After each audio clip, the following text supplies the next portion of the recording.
Kriminalistična policija je uspešno zaključila dalj časa trajajočo kriminalistično preiskavo s področja organizirane kriminalitete in razbila organizirano kriminalno združbo, ki je na območju Slovenije izvrševala kazniva dejanja s področja tihotapstva in prodaje prepovedanih drog.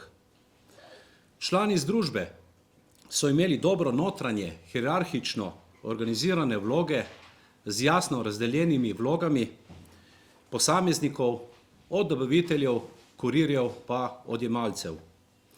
Za varno izvrševanje kaznivih dejanj preprodaje prepovedanih drog so posamezni člani kriminalne združbe uporabljali za komunikacijo med seboj kriptirana komunikacijska sredstva in pokazali izredno iznajdljivost ter previdnost, kar je od preiskovalcev zahtevalo dodatno angažiranost in kontinuirano, predvsem pa intenzivno spremljanje načinov organiziranja prodaje prepovedanih drog. V navedeni hudodelski združbi smo uspeli identificirati 22 osumljenih oseb, starih med 29 in 51 let. Prve aktivnosti v sklopu preiskave so bile izvedene v letu 2020, ko smo mariborski kriminalisti pridobili podatke, da naj bi se 43 in 48-letna moška iz okolice Ptuja ukvarjala z neupravičeno prodajo prepovedanih drog. Za enega izmed njiju smo pridobili podatke v okviru mednarodnega policijskega sodelovanja, da je bil v istem letu v tujini že obravnavan oziroma tudi pravnomočno obsojen zaradi posedovanja večje količine prepovedane droge kokain. V nadaljevanju preiskave smo ugotovili, da sta osumljenca z območja Ptuja različnim odjemalcem prodajala prepovedano drogo kokain in konopljo, ki sta jo sprva kupovala od 50-letnega državljana Albanije z začasnim prebivališčem v Italiji in Avstriji, nato pa od 39-letnega moškega z območja Maribora. V nadaljevanju sta prepovedano drogo kokain, amfetamin in konopljo za nadaljnjo prodajo nabavljala na območju Ljubljane, pri tem pa sodelovala z več drugimi člani hudodelske združbe.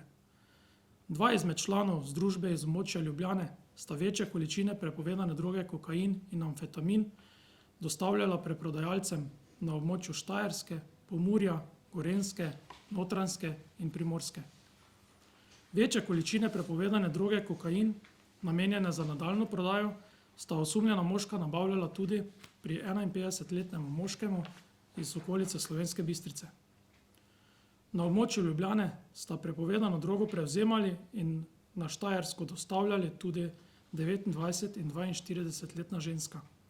Ena izmed njiju pa je del prepovedane droge na območju Ptuja in Maribora preprodajala končnim odjemalcem.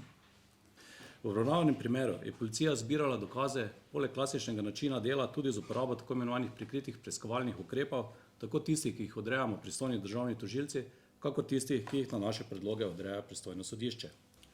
Tako je rezultat intenzivnega 3-letnega sodelovanja in preiskovanja tega kaznivega dejanja bila sodna odreditev preiskav zoper 20 oseb na več lokacijah, kar je vodilo do že omenjenih zasegov raznovrstnih prepovedanih drog in več 10 000 evrov gotovine.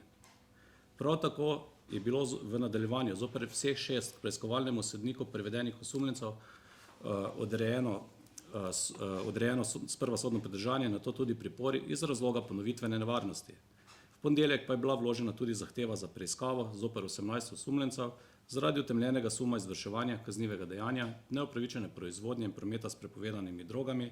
Osumljenci so kot posamezniki, kot sostorilci in tudi kot člani dobro organizirane mednarodne hudodelske združbe raznovrstne prepovedane droge ponujali na prodaj, jih prodajali ter jih zaradi prodaje hranili in prenašali, prav tako pa tudi proizvajali, za kar je zagrožena kazen do 15 let zapora.